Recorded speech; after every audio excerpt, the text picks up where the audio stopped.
All right, good evening, everyone, and thank you for joining us tonight. I'm Sarah Meheri, and I'm a program coordinator at Warehouse 421. Tonight, we're going to hear from four of the participants in our current exhibition, Mina Zayed, Reflections on Past Futures, Fatema Al Fardan, Lateefa Almazrouei, Mazna Almazrouei, and Catherine Donaldson. The exhibition looks at the context of Warehouse 421 in Abu Dhabi's Old Port and Mina Zayed's current state in between what it was and what it is intended to be, exploring the area's past and future by focusing on its present through image-based creative processes. This exhibition is the result of a year-long mentorship program in partnership with Gulf Photo Plus. And before we move into the talks, please feel free to ask your questions as we go, and we will try to answer all of them by the end of the presentations. And we're starting the evening with Fatema Al Fardan, who is a multidisciplinary artist interested in complexifying Emirati narratives. She examines her national monolithic identity through photography and performance, questioning both cultural and social homogeneity attached to Emiratis. Her work has been exhibited and made in NY Media Center by IFP, the Art Center at NYUAD, Gulf Photo Plus, and Middle East Institute's Art and Culture Center. She won Best Photo associated with sustainability at the Abu Dhabi Ports Photography Competition in 2017. Fatma likes to hear stories more than she likes to tell them. Fatma, if you'd like to share your screen. Thank you, Sarah.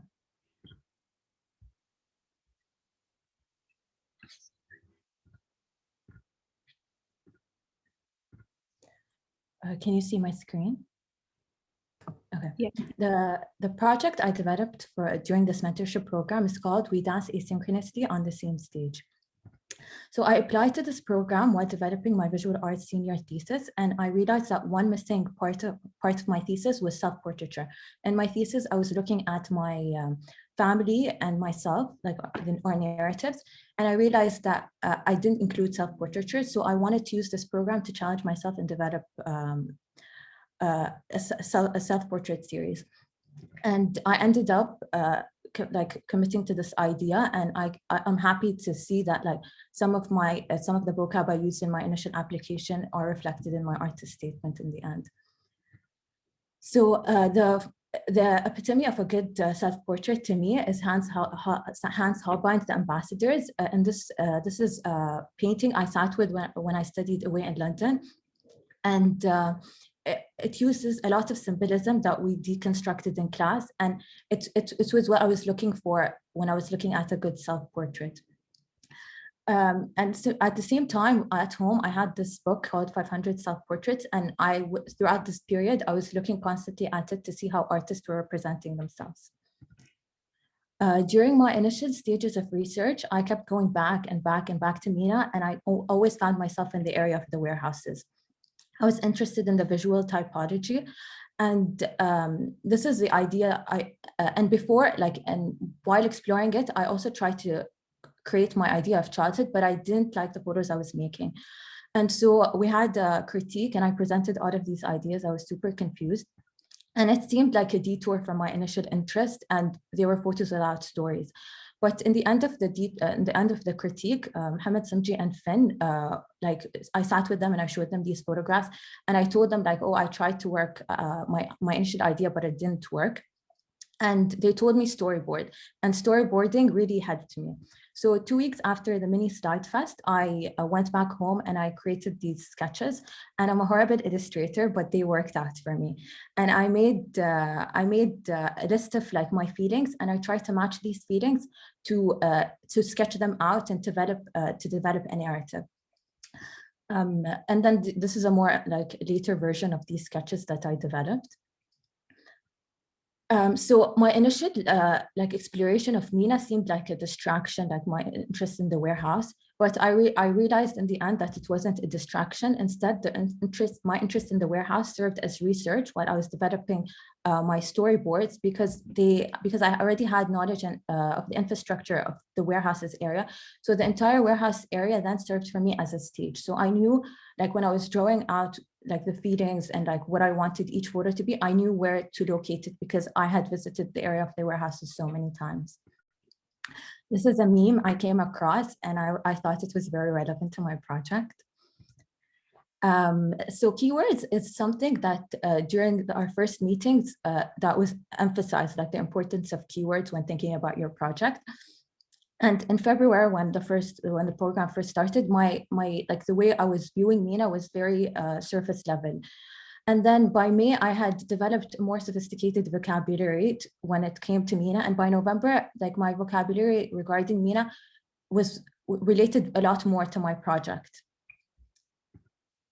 So cameras and tripods equal to printing. So in the beginning, I was using a small camera. It's the size of my hand. It fits all on my purses, but it's a very small camera and it's with a very small sensor. The sensor is over 1.7 inches.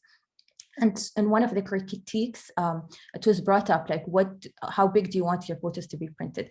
And if I wanted my photos to be printed more larger than 8x10, I needed to use a big camera. Luckily, I had a bigger camera in my house with a much bigger sensor. This is a diagram where you can see the sizes of the sensors. So this is the small sensor and this is the large sensor.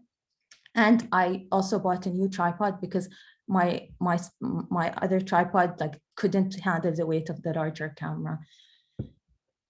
So this was my first draft. When I presented my first draft after storyboarding, I was looking at Sigmund Freud, and I was reading a lot of psychology papers to understand childhood amnesia. And my title then was Childhood Compilations Recalibrated, and I felt like it reflected the way I was approaching my project. Like I had a list of feelings and I was matching them to my sketches. So this is the process. So this is one of the photographs that I had made and didn't want to present during critique because I didn't feel it was successful. But after critique, I storyboarded, and this was the next iteration. And then I made this photograph using my small camera. And then later on, when I realized that I needed to use a big camera, I made this photograph. And I made this photograph after critique as well. Another approach that I had when making my photographs was, for example, this photo I made while doing research, and I had brought a friend with me. And I really liked the photograph and I liked the ideas behind it. So I had made it with a smaller camera, so I remade it in the end with a larger camera. This photograph is also I took a different approach with it. So in the beginning, I tried to, in this location, I wanted to photograph this idea of a photograph called A Chasm Between Us, which is a photo that exists in my exhibition. But during while we were taking the photos, I didn't feel like the photos were working. So I asked like my family members, can we just move the chairs to the pedestrian walkway and like, let's put them up and let's try to take a photo. And I really liked this photo, and I printed it, and I thought about it like for days and days, and I made notes. So you can see here. And then I remade it again. And one of the changes that I wanted was I wanted it to be only with the female members of my family. And I was more purposeful about our orientation. And in the first photo, you can see my mom flipping it, and she did it organically, like flipping my abaya to cover it. And then I really like this movement because it is so real and like in my life, in our daily life. So I wanted to keep it. Language and titles. So I find like my titles are an extension of the photographs. So for example, one of my photographs is called I Was Born to Be a Companion, and it's about my sisters and I. And I feel like the photograph serves adds to the meaning of the photo. I mean, the title adds to the meaning of the photograph. Also with You Can't Sit With Us. And 3 of my 13 photographs are in Arabic with transliteration, not translation. And I was purposeful, I don't want them to be translated to English because I didn't know how to translate them. The photos lived in Arabic and I wanted to keep them in Arabic. And then the writings that are below the photographs, I made in English. I wrote in English because I felt like it reflected my reality, and because I initially wrote the text in English and I didn't want to translate myself. This entire project, I was asked like, how did your family react to it? And I felt like it was a collaboration between my family and I, like from finding times to go to Mina, to like creating the text, like everything I worked with my family to do it. Symbolism, I use a lot of symbolisms in my photographs. The first one is the black abaya. And for me, the black abaya represents childhood. And while exploring this, while making the series, I was looking at my archival photographs from my childhood. And I saw myself I had a mini abaya and I always wore it. I wore shorts underneath, but I always wore this abaya and I put red lipstick on. And I was obsessed with this idea of adulthood while I was a child. And this idea fascinated me now.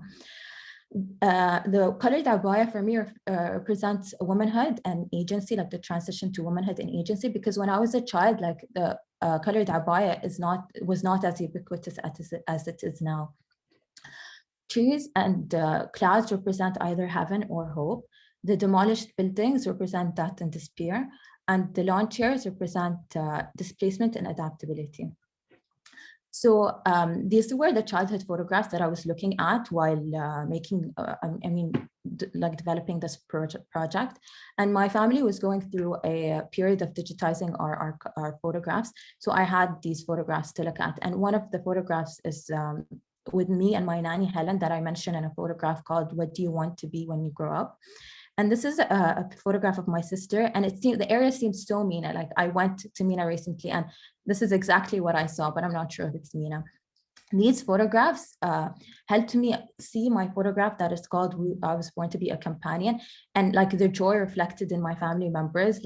I was in awe. I was wow, people are actually happy I was born.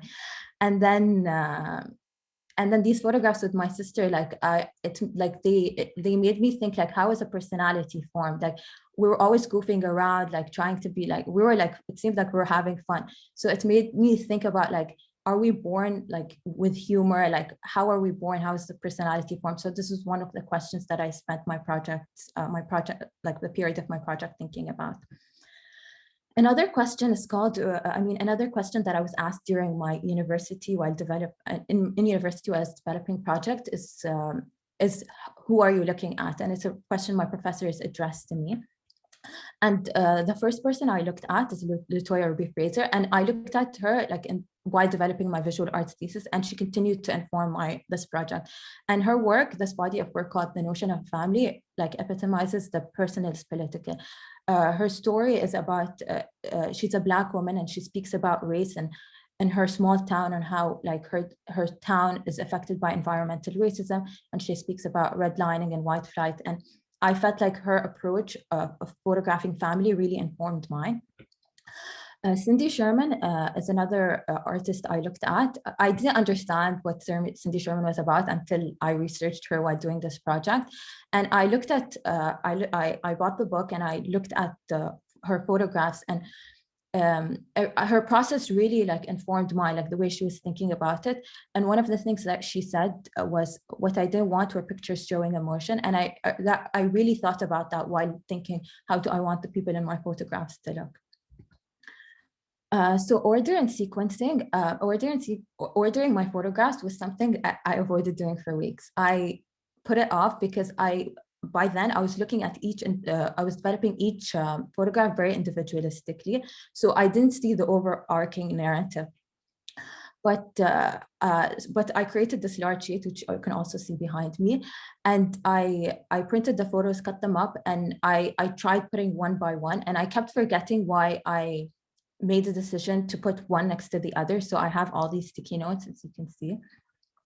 And then I also didn't want them to have just a linear format, for them to be in one straight line. So although they follow a chronological timeline kind of, I wanted to break it and this break triangle situation here refers to photographs that are purely childhood beliefs or ideas. And then for curating and the sequence, so what I don't know much about curation, but what I know is when you put one artwork next to the other, you start to develop a dialogue between the photographs. So I knew I wanted to start with this photograph called A Complete Guide to a Partial Education. And because for me, it felt all this thinking about the self and society and the world started with my education, and it started with my education, and then it like allowed me to look at myself kind of from an outsider's point of view and to evaluate myself and my society. And through that, it was hard to dissociate the I from the we. Like I would say we as in me and my family instead of I. So the next photo naturally felt like it had to be a photo of me and my sisters or family. So install in space, I had created this sketch, and when in install, I organized them in a line, and then I'm happy to say that like install went smoothly and I got what I wanted. And this is a picture of the final version. So for the text and the writings, underneath my photographs are text, and I treat them as part of the photographs. I initially created this large Excel sheet, and it allowed me to see all the photographs together. It also allowed me to understand who was in the photograph and to see how they work together. So the blue are photos just me, and then the green are photos with like the same people. And they also allowed me to like revise my text. And then one thing that the sheet helped me with was titles that I was unsure of. They helped me develop those titles. And then choosing the right pen to write to write underneath the photographs. I knew it was going to be a nightmare, and I bought so many pens to prepare for it, and I practiced writing at home. But I like in the end, like it worked out, and I ended up using this pen from Muji, which saved my project. And this is how the photographs look with the writing. And so my title, like my project, has multi-meanings. The we refers to UAE resident. It also refers to my family, and it also refers to the female and male dynamics that we navigate, or I navigate. The dance refers to the transition from childhood to adolescence to adulthood. And it also refers to the tabooness of dancing. Like when you become a woman, it's more taboo for you to dance in public in my culture. And then it also refers to the structures that exist in the UAE. And asynchronously refers to the roles these structures occupy, like the time these occupations occupy. For example, Mina Zayed is always occupied from all these, like all the time during the day and night, but they're occupied by different people. And this is what asynchronously alludes to. And on the same stage refers to the UAE where this dance takes place. And I would like to thank everyone who made this project possible. Thank you everyone for your help. It takes a village, and this was my village, so thank you. Thank you so much, Fatma. That was beautiful. And now we have our second artist of the evening, Lateefa Almazrouei. She is a multimedia artist who treats art like a sandbox to create experimental work that challenges set standards. Aside from illustration and digital media, her recent works have been geared towards spontaneous filmmaking. The unpredictable nature of the world seen through the lens of a camera allows us to experience art as it happens, as an explorative journey. Lateefa was one of the student assistants in the Zamoon exhibition at NYUAD and has also taught workshops centered around animation and character design. She also has an extensive knowledge of reptiles. So if you'd like to share your screen, Lateefa. Yeah. Hi. Just give me 1 second. This one. Yes, all good? Yeah, it's good. Okay, so hi, my name is Lateefa Almazroei, and I graduated from New York University, Abu Dhabi, with a major in interactive media. And I've always been interested in art and filmmaking.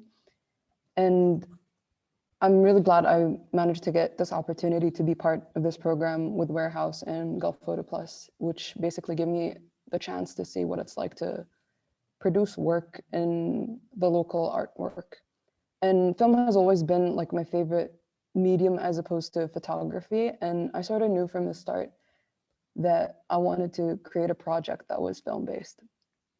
As for the project that I worked on, I called it Seeking, and the main purpose was to offer the audience a chance of discovery and to give them an aha moment as they go through the works. So the project itself is a set of looping videos that are shot to seem so that they seem like they're still images. They lack any movement directed by the camera, as to not give away the fact that they're actually videos. And at first glance, the audience assumes that they're looking at a still image, but if they take a moment to focus, they will glimpse some movement that will sort of usher them into looking closer and trying to search for other points of interest to prove to them that they're looking at videos. So by doing that, I create this chance of discovery within the mundane. So by taking a moment in real time, the audience gets to discover the mundane as it is happening, which turns it into something that is special. And through that, it gives us a chance to observe the world that surrounds us and see it as just as special. So working on this project, I decided that the medium I shot with really is what would make or break the concept that I had, as I really believe that there's no way for it to really work outside of film. Since film offers us this chance to capture time continuously, while photography offers us one still moment.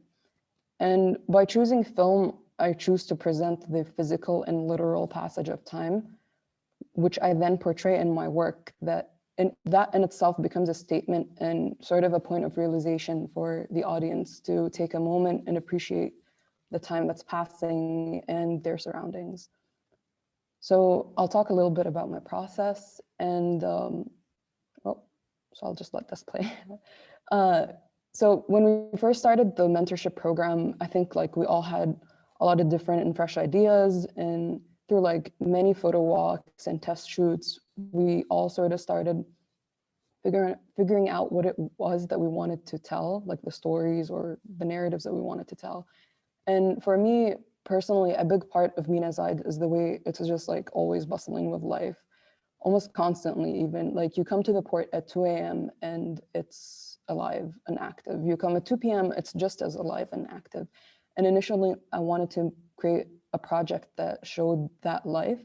But then as I kept exploring Mina Zayed more, I found myself curious about this other part of it, like the warehouses we see and think we know, but actually don't.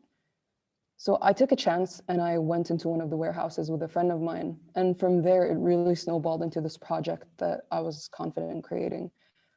When I walked into the first warehouse, I realized how different that space was as opposed to what it is that we know Mina Zayed to be. It was like filthy, it was lifeless, it was quiet, like it was the complete opposite. But in all of that, I found myself sort of looking at the stillness and just watching the world that surrounded me. And I found myself waiting and looking for movement, for something to show, like, to remind me that time is actually passing in this space. That's when I realized that that was something I wanted to show the world, that the chance to see this other side of the coin, that is Mina Zayed, and to convey that feeling of discovery. And the way that I worked was basically just throwing myself into it, really. I didn't have any pre-production phase at all. Instead, I just went like every week, got lost, shot like anything that I thought was interesting at the moment. And like there were times I tried to break into warehouses and things like that because like they were locked or like I couldn't get in, but it looked really interesting. Or like I even ended up just shooting from outside because that too was interesting. So after shooting my videos, I would go home, take a break, and then look at them again like the next day with like a fresh pair of eyes. I would color correct everything, put it together in a reel, and then show that reel to the group and our mentors and ask for feedback, and then like see what do they think about it in general, you know? And so I knew from the start that I didn't want my work to be presented as a reel, but rather each video would be presented separately. And because with a reel, I would have to dictate how long each person can watch the video. And I didn't want to do that. I wanted to offer the audience the chance to watch the videos for as long as they wanted or as little as they wanted. And by having them set separately, I could offer that option. And when it was time to decide which videos I would choose to display, I really kept two things in mind. So one was how busy or empty a frame was. And the second thing was how much movement was there in a video. Because there were shots that I really liked, but I couldn't use because it just didn't fit in terms of like, they were either too, if they felt too loud or too like obvious that it just didn't fit right, that I had to like scrap, which is kind of sad, but it's fine.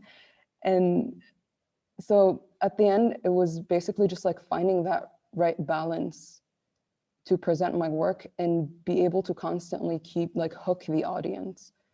And even though like finding that balance was a struggle, I'd like to imagine, like I'd like to believe that I managed to sort of do that. So the way that I ended up displaying my work was determined by balance, as I just said. So I started off with the first video being like super subtle.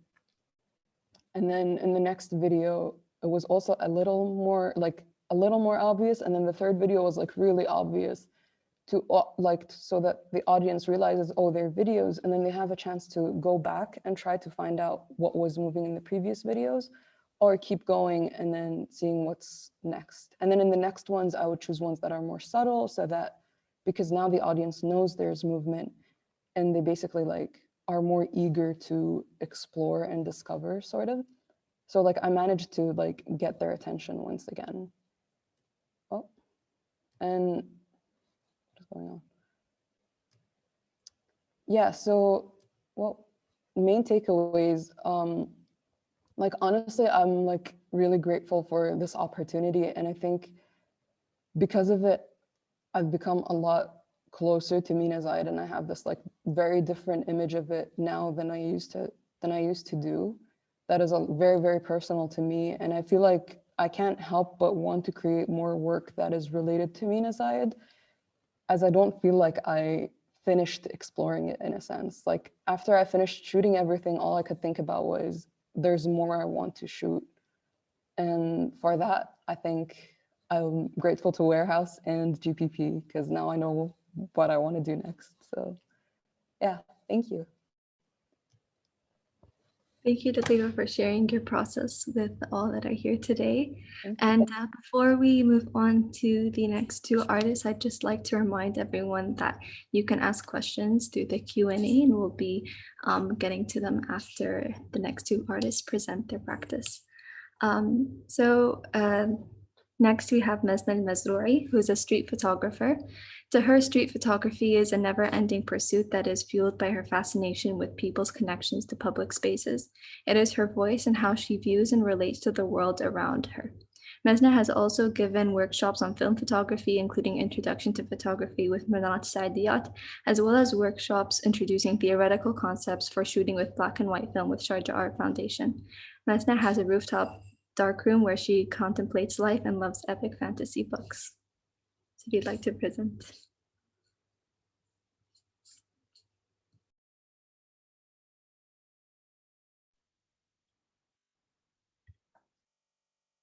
So hi, everyone. In my personal work, I'm always fascinated to look at people's interaction in public spaces, specifically how the urban environment affects this social interaction. And living in a city like Abu Dhabi, where it's constantly changing and redeveloping. I'm sorry, it's not. Sorry, just 1 minute.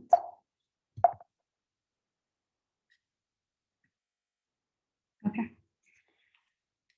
And as I was saying, living in a city like Abu Dhabi, it's always redeveloping and changing. And I was always drawn to see and explore people's relation to public spaces and how they appropriate them, feeling like appropriation is a method by which attachment is developed to a space. And so approaching this project, I wanted to explore the people that have current attachment to the place. And I wanted to focus on their attachment to its public spaces, as opposed to the commercial side, where it's the shops and restaurants there. So I initially started with the most obvious group, which were the people that worked in the shops. And I wanted to find out more about the work, the way they socialize outside of their work environment. I've noticed during that time that right behind the shops, a little bit near the warehouses, I would find sometimes groups of men playing cricket. So I wanted to find out if these were the same men from the shops, and whether they have specific areas in Mina that they related most to. My findings were more that these people only socialized in their work environment and had no time to really spend time in Mina. So I had to look elsewhere. And during this time, I had to stop the work because the pandemic began. It was mid-March, early March. And there was the lockdown, there was the ban on social gatherings, and I had to look at Mina from a different lens. And these are some of the images I collected while everything in the city was still. But eventually it opened up and I could re-explore my idea, which was the pockets of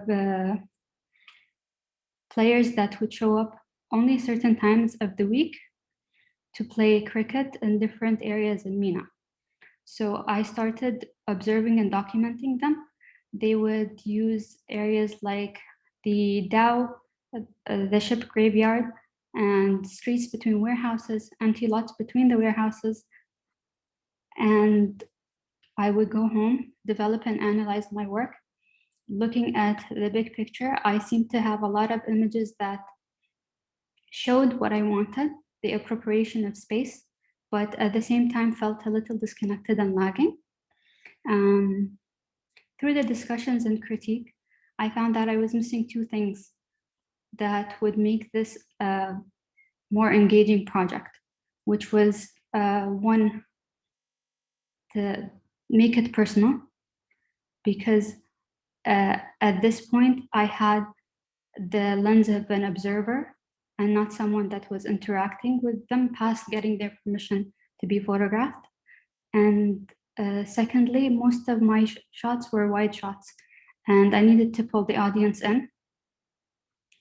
So the players, the more time I spent with them, the more I got to know. But because of the pandemic, there were a lot of barriers and they were rare to, finding people to photograph was very rare. And then finding people that were willing to let their guards down because of the pandemic and the social distancing rules. And everyone was very tense and did not want to be fined. So just breaking that initial barrier of, I will photograph you and spend time and engage, it was very challenging. But eventually showing people my work and explaining the details of the project that I had and showing past results to them, they eventually opened up. Lots of them wanted to know more about the project and were very happy to be part of it after. From then on, I started to speak to them individually, trying to get their stories, trying to make this more personal. So I met here Captain Talha, who was very generous with his time and spent a lot of time explaining the game to me, telling me that some of his team did not really feel comfortable, but he was going to talk to them. And at one point, he even invited me to several of the games, which really helped the rest of his team to open up and engage. And to them, the game was more fun and as a way to relieve stress. A lot of them worked in the city and had stressful jobs. And that one day of the week, they would spend in Mina because of its privacy and its large open spaces to play cricket and socialize. And what I found also fascinating, that a lot of the groups of men were very open to anyone that would pass through to engage in the game. In this picture, you can see a truck in the background. The truck driver just stopped and joined in the game, asked them if it was fine, and they let him in, which is the way they created a community in that area. And yeah, looking at how I wanted to install and display the work, I knew I wanted people to be drawn into the stories of the portraits that I had, because each portrait would have a quote of the person in it. So I would lay out the wide shots, some detailed shots that would draw you in to read the story of the players.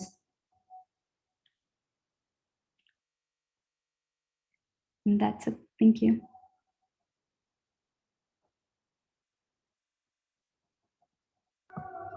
Okay, thank you, everyone. Sorry, there's a call to prayer in the background, but hopefully you can still hear me.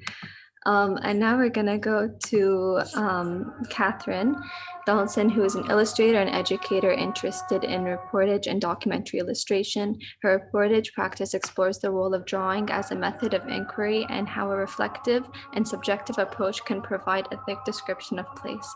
Her work has been shown at Museum in the Park Stroud, the London Book Fair, Abu Dhabi International Book Fair, and has won various awards such as the Benson and Hedges Illustration Gold Awards, Professional Illustration Prize, and the Abu Dhabi International Book Fair, and the Shelton Professional Illustration Award. Catherine can also drive a tank, a JCB, and a tractor, but mostly misses driving her Fiat 500H.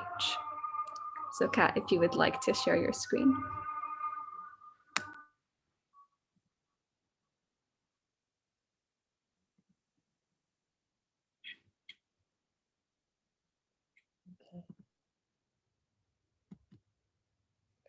Right, thank you, Sarah. Hello, my name's Catherine. I'm an illustrator and an educator here in Abu Dhabi. This is the process behind my Museum of Ordinary Things. So I'll talk you through how I got to this final stage. So I think I was asked to do, well, I submitted a proposal to be part of this mentorship because as part of my master's degree a couple of years ago, I spent 8 months around Mina Port making reportage drawings, and my practice is very much about the process of drawing rather than the final thing, and about how drawing can kind of draw people together and make contact between different kind of communities, that you and the people that you're drawing. And I'm interested in how you can record a description of place and placemaking. So this was the kind of final panoramic shot of most of the final exhibition. I was built a whole room that became my museum, which I was very grateful for. Some of the early ideas, we were given a chance to come up with keywords really early on, and these are mine on the left. And I didn't stray too far away from them, but I did fill up, because I'm an illustrator, filled up lots of sketchbooks with my ideas. There's a few of them there. And these are some of the earliest ideas. So we had a crit, I think maybe October time, I don't know, or maybe a bit earlier, where we presented a few of our more kind of our more finished ideas. So I was taking photographs in the container area because I was interested. I mean, it's a beautiful place. They're huge kind of monumental structures, and I wondered if I could make a project about kind of there's palaces of business. That was one idea. Another idea, I've been reading a book by Georges Perec called Species of Spaces, which he wrote in 1974, which was really influential for my project, actually. And it's about how neighborhoods are formed through experience. And also it's about taxonomy. So recording details, ordinary things. And I started collecting images of sets of things. So bicycles, chairs, boxes, typography. And I ended up with dozens and dozens, hundreds of photographs of collections. And this idea was kind of about traces, about the things that people leave behind, which I didn't pursue. The other idea that I presented in this speed dating critique was I was developing my portraits, and so I was putting these with some of the box pictures that I'd taken, but Mo and Vin from Girl Photo Plus both said quite rightly that I didn't really have any real connection with the people that I was drawing, and they're completely right, and that I needed to really get over this barrier of kind of getting in and talking to people. But of course, COVID happened, so that was probably the most challenging thing, was kind of to actually get in and start talking to people. So what I did was I went back to what I do, which is just drawing. So I took my sketchbooks back out there and just started drawing people, and that actually encourages people to come talk to you because they're interested, they want to see what you're doing. Everyone's got an opinion about art and drawing, and they might come over and go, oh, I can do better than that, or my daughter can draw better than you, or whatever, but they're interested, and kind of to draw people in is actually what you're doing. You're making this, you're kind of helping this kind of communication with people, rather than, I found it difficult because I'm not a photographer. Taking a photo, it felt impersonal to me. So this was my way in. I talked to people, I wrote down what they told me, and it was a combination of images and text. Go the next one. So you can see that kind of my note taking as well alongside the pictures. It was, and they weren't intended ever to be really seen. They weren't part of the exhibition, but it was just how I got talking to people. And also, one side effect of that is that people become involved in the drawing process. So this is Harif, who introduced himself as Harry Potter, who was really good at drawing, and he's like, let me draw in your sketchbook. And other people would come write their names under their pictures that I'd drawn of them. So it became like a communal document almost. So at this point, I had a huge collection of artifacts. I was picking things up. I had stories, I had photographs, I had drawings. So I was wondering how I was going to pull them all together and say something about this neighborhood. So I decided to have a museum, to make a museum. And this is an explanation of why. All of these artifacts are really, really ordinary. The stories are ordinary, everyday life, which we all lead. But if you take something and put it in a museum, it implies that it is something very special, that it's part of it's a kind of cultural artifact. And so I used the language of curation to communicate this neighborhood that I had been collecting. And here are some of my very early branding exercises. You can see the ones on the left were no good at all. They wrong colors, wrong typeface, everything. But they did make me see that there's an acronym as MOOT, which kind of means to debate and to be unsure. And that also was a comment on curatorial practice, because it's my choice. Although I was given the objects and everything was given to me, I did actually the final choice of what was going to go in. And of course, the actual typeface and the logo, it reflects the kind of typography that's in the market, the red and the green. And then I mapped. So I walked around, I wrote down all the names of all the shops and put my drawings alongside it. And this was in the entrance to my museum. So this is a record of all the shops that are there. I was initially going to pinpoint where I'd taken photographs, but I didn't do that in the end because I had so many. And this was my plan for the installation. And it kind of, they naturally formed little groups. So I had play, family, commerce, community, shelter, and labor, and everything kind of fitted into those groups. So I made installations which included interview texts, a portrait and photography, and an artifact. So most of them had all of those things.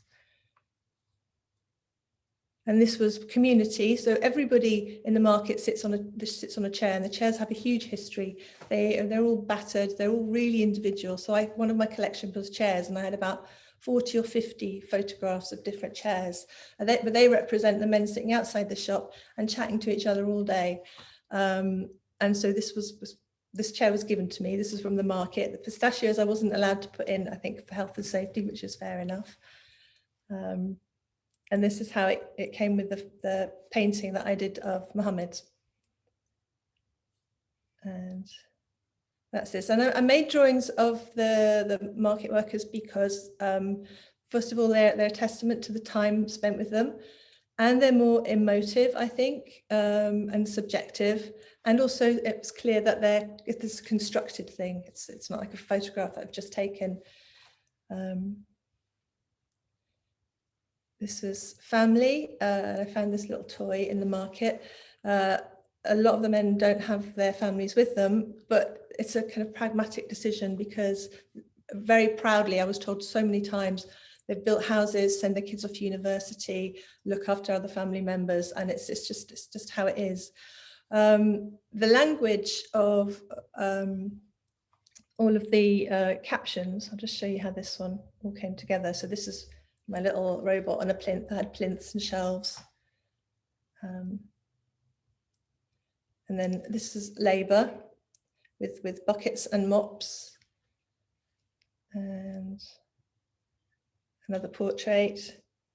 And I also found about 50 or 60 business cards that were discarded on the floor all over the place. And a lot of them were businesses that were no longer there. So some of them are found in the container area. And so I was just asking the question, who is still here? Where have these men gone? And this was play. So these three guys, they play football. All of them are actually really good at football. They invited me to join a game. They're at the end of the market is blocked off. I think they're building a pipeline or some structure anyway, but the cars can't drive up. And so now they've got this area to play. The language that I used as an introduction to each section is meant to involve the viewer.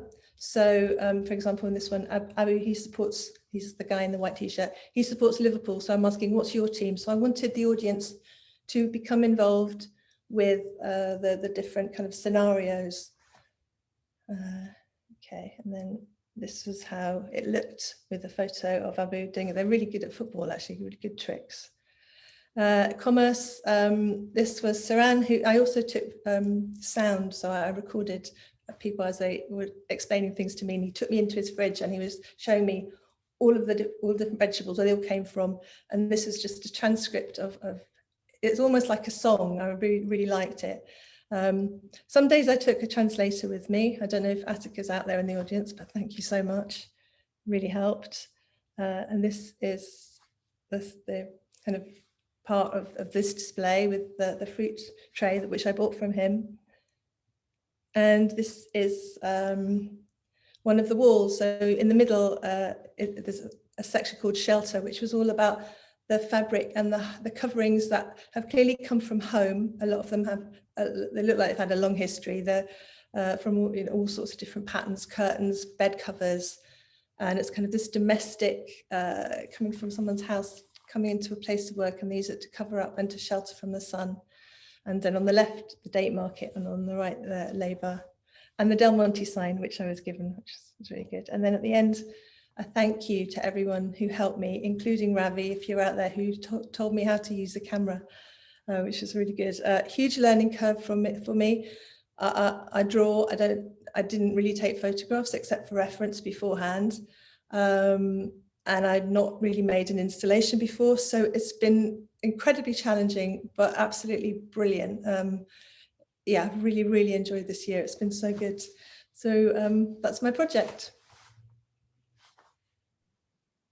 Thank you, Kat, and thank you, all the artists. Now we're going to take some questions from the audience.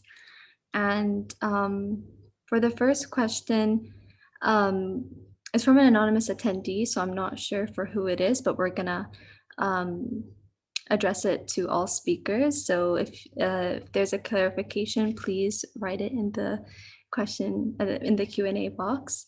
They're asking that they're curious about the staging phase / process that is made prior to the work being produced. They're asking and wondering about the symbolism in the project and if there were any specific meanings you wanted the audience to get from your works. So whoever would like to start off. I could go first if no one else is. So at least speaking for mine, I really just wanted to capture the warehouses and the space in Mina as the way that it was without really staging anything. I actually did try to stage some movement when I wasn't when I found a frame that looked absolutely beautiful, but there wasn't anything happened in it. I would run to some trees and shake some branches and then run back to the camera, hit record and hope I catch that. But then I wasn't happy with it because it didn't feel real. It didn't feel authentic. If I knew it was fake, it didn't sit right with me. So I scrapped that and I stopped doing it. And then I just shot things as they were because I just didn't staging it. Things just wasn't it for me basically. But yeah.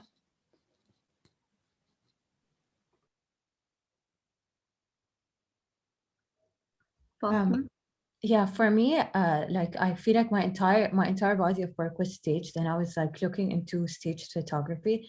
And as I mentioned in my presentation, I sketched almost all the photographs, and I use symbolism in my work as well. Yeah. The collection of information wasn't staged with mine, but certainly the way of displaying it as a museum was. With my work, there was no stage element. It is mostly what I found and how I documented the people that I found. Okay, thank you all. And we also have specific questions for specific artists. So I'm gonna start with Fatema. Mace is asking, what was your thinking about family dynamic affected? Was your thinking about family dynamic affected by the isolation and lockdown measures that took place during your process? And if so, how? My body of work on family started after I studied away in New York City, and I came back. I was enrolled in photography classes, and my professors there pushed me to photograph Abu Dhabi the way I was photographing New York, and I started photographing my family, and it started off with this idea that the outsiders don't know what an abaya looks like just these basic things that I feel living in the UAE you take for granted. And I see this project as a continuation of that original project, which I developed during my thesis. Thank you for that. And we have a question for Lateefa, also by an anonymous attendee. They're asking if the different videos contain a focal point. So they say the different videos contain a focal point either by a door or a window. Was that intentional? And by portraying the Mina area in such manner, does it give the work the sense of domesticity? And they wanted to know a bit more about that. So in terms of the doors and windows, that was while shooting, it wasn't really intentional. But then when it came to actually picking out which videos I wanted to use, I was I knew 100% which video I wanted to start with and end with. So for the first one, it was this video with a couch sort of in the middle of a warehouse with light shining onto it. And then in the background, there's this door in the far distance where most of the movement actually happens. So I wanted that as the first video, as the way that I saw it was it's a door to something that starts. Since looking through it, you see the movement, and that's sort of the idea of my project. So I don't know, it just looked like it looked like it worked to me. So I kind of went with it. As for the one that I ended with, it was one with the closed door that doesn't really move or do anything. But there's just a little bit of movement in the corner of the video. So I wanted to end with something that was, no, that wasn't the last one. The last one was another one, but it was this, also a door that was really far away and sort of it conveyed this idea of like, okay, it's closing, you know, like the first one was sort of open and then the last one was sort of closed. But for windows, I didn't focus really on the windows too much. It was more of the doors. As for giving the work a sense of domesticity, I'm not sure if I really get that question, to be honest, but yeah. Thanks, Lateefa. And then we have another specific question, but this one is for Mazna. They are asking that the work seems to be a start for a larger body of work in terms of observing the wide and the personal in the work. They're curious if there is a written in-depth research that is taking place in parallel of the visual work with the respect of time as an important and solid element that shapes the MENA area and Abu Dhabi at this particular phase of developing, redeveloping, and so on. And I understand that was a specific question for you, but I think it's, I think others could also answer at the same time about this redeveloping in time. So if you'd like to add on after Masna answers, feel free to. So I think for me, it is part of a larger work. I have been exploring the city and documenting it for about a decade. And I do see the changes and redevelopments and how it affects people's social interaction and the places that were appropriated and repurposed gets removed and changed, but then different areas pop up and you see that personal touch. And I am working on a more solid body of work, especially given that this mentorship really opened my eyes on how to be more focused and how to be able to produce a body of work that's coherent. So it would be of continuation with the work I have in MENA, because I feel there's a lot that I still did not explore, and other neighborhoods in the city. Capturing the redevelopment and capturing people's connection to the place. Especially that I think is very fascinating because the people are changing and the place is changing. So what is people's, in that small period of time, what is their connection to public spaces? I think that kind of answers it. Yeah, definitely. Does anyone like to add on to that? Yeah, so actually speaking about like the whole redevelopment of like, you know, Abu Dhabi and having places like constantly be changing, to me, I feel like I really realized that when I started working in a project that had to do with Mina Zayed. Like throughout the year that we've been working, so when I first started going to the warehouses, most of them were open and very easy to access and like actually shoot inside. And then suddenly we had like, you know, COVID lockdown and all of that. So like we had to take this like sort of long break. And right after, when I started going to the warehouses again, I started noticing that a lot of them were starting to get locked and like chained and like closed and like you really couldn't access them. So that's when I realized like time is really of the essence because these warehouses are going to be taken down like really soon. And then like fast forward some more, like the more I started exploring these warehouses, I started stumbling upon like random objects that I'm just like, there's so much history here and this is going to be gone soon.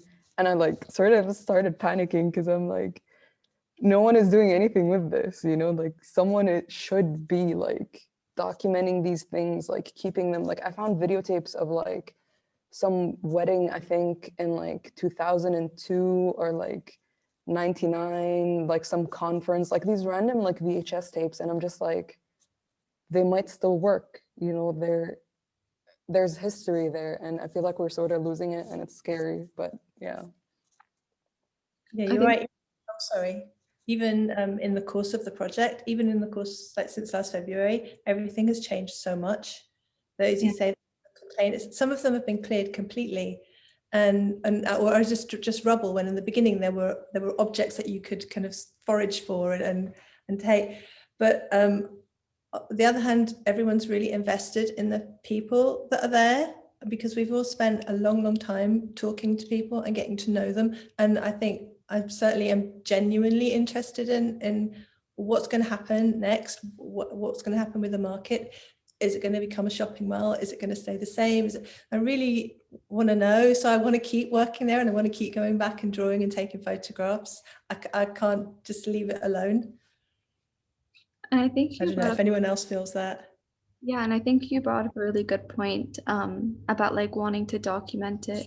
And I think what you all are doing and the other artists in the exhibition are doing it through your own perspective. So you are adding to this archive of documenting Mina through your own eyes.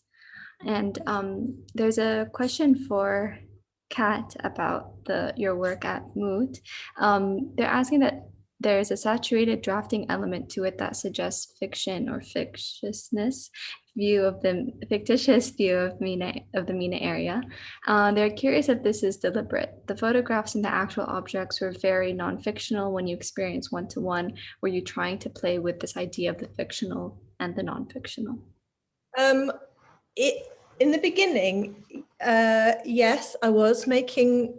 It was more fictional because I'd collected so many objects and I wasn't sure how to bring them all together. And it was after actually one of the critiques that we had, and I was kind of challenged about that. And it's not fair to the people that you're representing to make a fiction about it.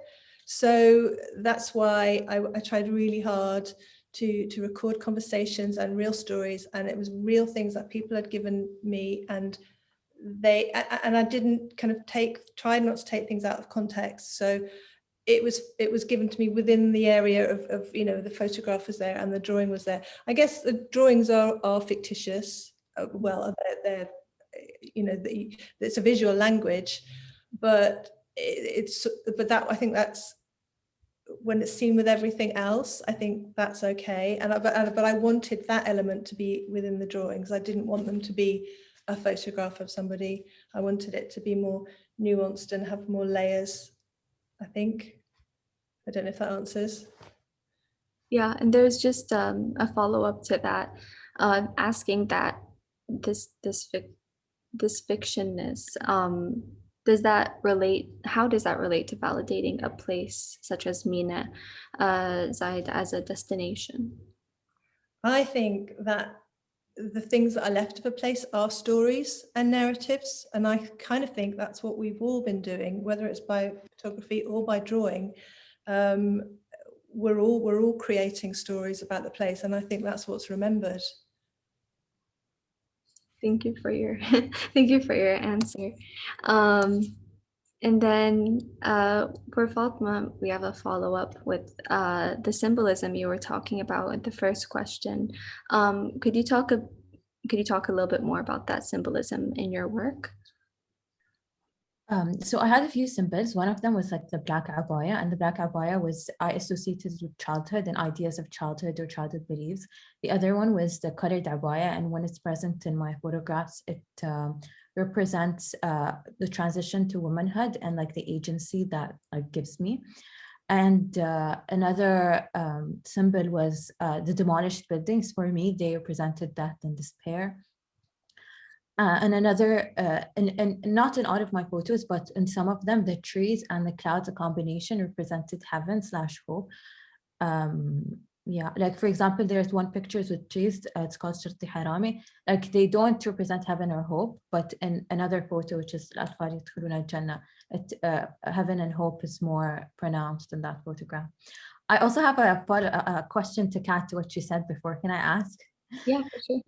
It seems like from your project, it seems like you collected so many objects, and I'm just wondering, like, where did you store them? Well, some in my car. That big old dirty old chair was in my car for a long time. I still have a whole load of stuff in my spare room here, and I kind of can't bring myself to throw them away, because even though I didn't use all the stories in the project and all the artifacts by a long shot, I was thinking, well, that's got potential. That can, I thought I will get rid of them. But yeah, they're here. My husband's really, really glad that a lot of them are at the museum now, at the gallery. And I'm going to ask one more specific question, and then we're going to end with a general one to all of you. This one is for Mazna. Mohammed Hamza is asking, how do you feel is the difference between shooting on film and shooting digitally? And is there any situation that you prefer to shoot using a digital camera? I think I pick my situation based on whether I can shoot film or not. It's the medium I like to use. I love working with my hands, and that method is very engaging. I shoot and develop at home. So it's a different mindset than digital. You shoot without having a chance to preview your images. So your mind is only in the present. You don't look at your results and say like, oh no, I have to retake this. You take a shot knowing like you might get the perfect moment or you might not. And you're more focused. And it gives you a different mindset and translates very well to the ideas I have and the way I would like to portray stuff. Especially that I shoot in the city a lot, and it could be a lot of distractions if I go with color and digital. So muting it with black and white film and the tonality of that medium brings it together the way I see it and the way I want to tell a story. Thank you. And I actually have a question for all of you from myself. To my knowledge, you guys have been going back to the same area for over a year now. And I'm sure like as you guys have said, that it's gone through multitudes of change.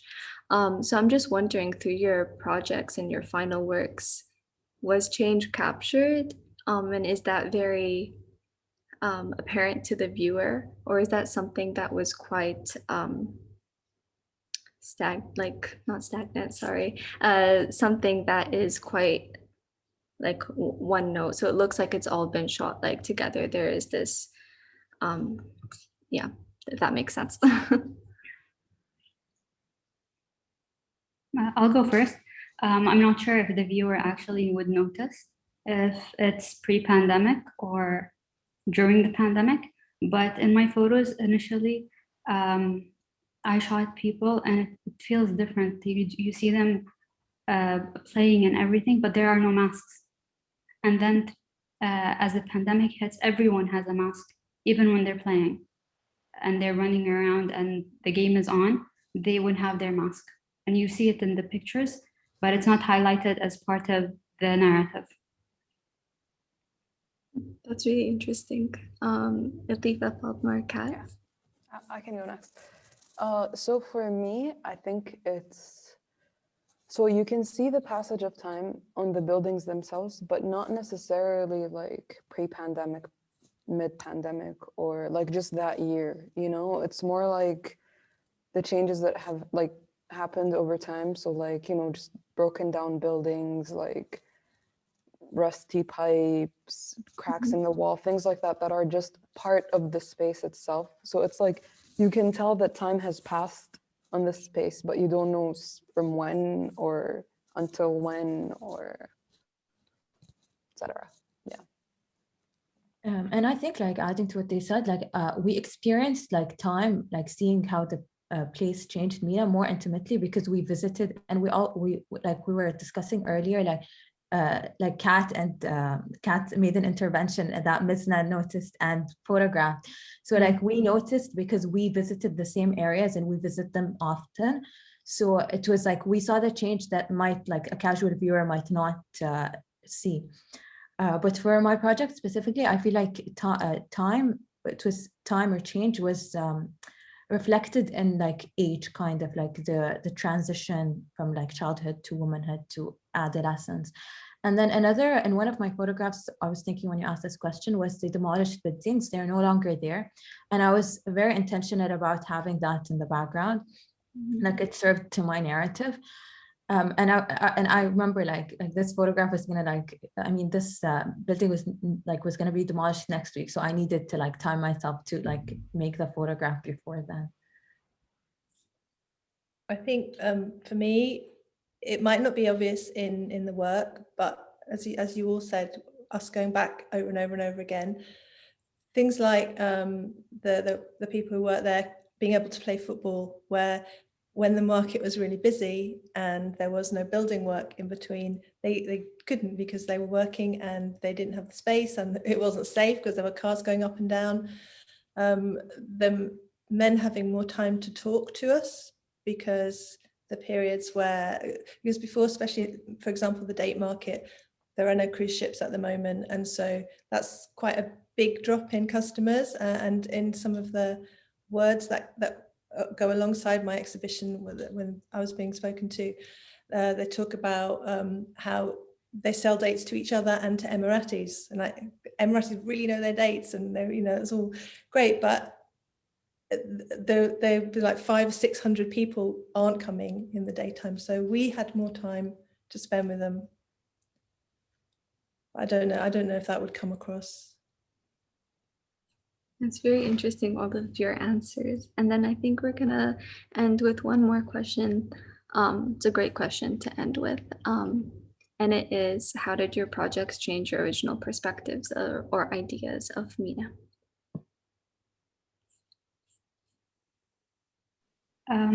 I'll start. My original perspective was that of nostalgic memories, that I thought Mina is a place that has been abandoned. And because a lot of the people I know stopped going. Like, what they used to go for the fish market, they used to go for the fruits and vegetables market. And they kind of stopped as more co-ops were opened in the neighborhoods. And they did not have to make the trip there. And the Toys R Us is also kind of empty, and it just felt like a very abandoned piece of memory. But like visiting again and again, and it's not always all days of the week that you do feel the change.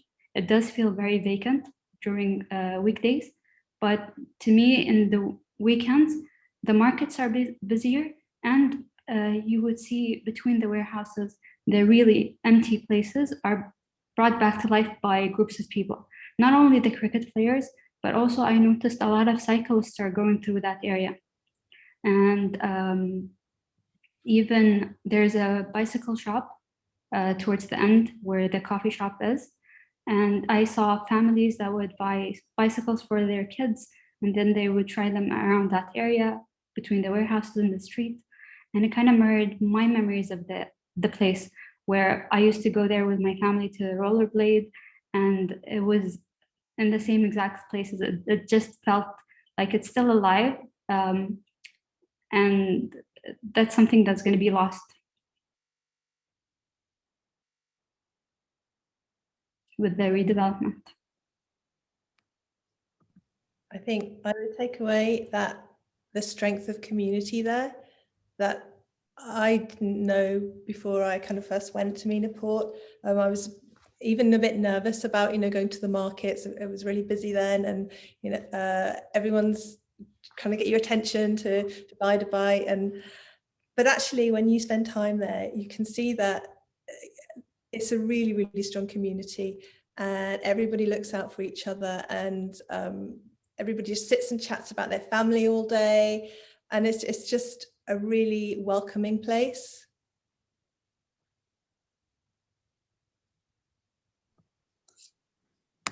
Yeah, my initial perspective of Mina mirrors Mazna's, which it was more also nostalgic, more towards childhood, and also more like utilitarian and service oriented.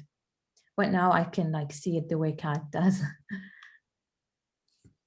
I think also like echoing what Mazna and Fatema have said is like, I think this is sort of like a collectively shared like memory of Mina Zayed for most like Emiratis, or even like Emiratis of our generation, as like when we thought of Mina Zayed as kids, it always meant like Toys R Us, Action Zone, you know. But to me personally, like every time as a kid we'd go to Mina Zayed, it always felt like we were going like somewhere, you know. It felt like sort of an event because it was so far from where we were, kind of far, but like it always felt like it was a trip, right? And then having that childhood memory, being there, and then when becoming an adult, the way that I experienced the space and the way that I Because for me, when I started university, it was super close to like go there for, you know, like 2 a.m. snacks or like chai at like 1 a.m. or something with my friends. So it was like that became something new, like a new memory and experience of the space happened to me. And then fast forward to starting the program, and once again, like I discovered another thing within the space, which is like the idea of like abandonment, emptiness, but then finding solitude and finding something in that emptiness. Like I feel like it really is an ever-changing space, both literally and like in the more like mental space sort of thing. I don't know if that makes any sense, but yeah. No, you're good. Thank you all for sharing your thoughts on this question. I thought it was a great one to talk with. And this one's not a question, but Finn just wants to say congratulations to all of you. And it's so nice to hear you all reflect on your projects now that they're complete, and to also contemplate the future of Mina. Thank you, Finn. And with that, that concludes our talk for this evening. A special thank you to the artists that presented today and were very generous with their time, sharing their thoughts, process, and work. And thank you all for those that joined today, and to the Warehouse 421 team. And if you're able to see the show on, it's at Warehouse 421, as you guys know, until June 13th, and we are closed on Mondays. And please book your spot through our website. And for any more information, please do visit our website or sign up for our newsletter for any upcoming events. So thank you all once again, and have a great evening. Thank you. Thank you, everyone. Thanks, Thanks. everyone. Bye. Bye.